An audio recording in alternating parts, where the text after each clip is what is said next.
वफाक में भी तहरीक इंसाफ हुकूमत बनाएगी। मैंडेट हमें दिया गया है, किस तरह कोई और वजीर आज़म बनेगा। असद कैसर कहते हैं कि मुतालबा है कि फॉर्म 45 के मुताबिक उम्मीदवारों की कामयाबी का नोटिफिकेशन जारी किया जाए।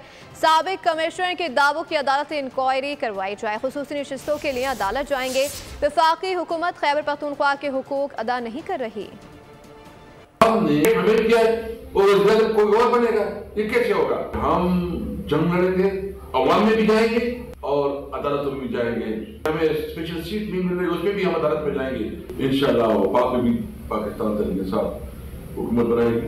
हमारा मुतालबा सिंपल है, फॉर्म 45 के मुताबिक जो नताइज, जो अटेस्टेड रिजल्ट है उसके मुताबिक जो है ना, जो कैंडिडेट कामयाब है उसकी नोटिफिकेशन करवाई जाए। जो इलेक्शन जो कमिश्नर ने जो इंकशाफात की है, उस इंकशाफात के हवाले से अदालती तहकीकात होनी चाहिए। पूरी पख्तूनख्वा के लिए आवाज़ बनूंगी। इस वक्त खैबर पख्तूनख्वा की जो हुकूक है, जो राइट्स है, वो इस वक्त वफाक अदा नहीं कर रही। जो NFC अवार्ड में जो कमिटमेंट की गई थी, अभी तक उसकी पेमेंट्स नहीं हो रही। इस वक्त सुबह के पास कुछ भी नहीं है। सब्सक्राइब करें और बेल दबाएं ताकि कोई खबर रह न जाए।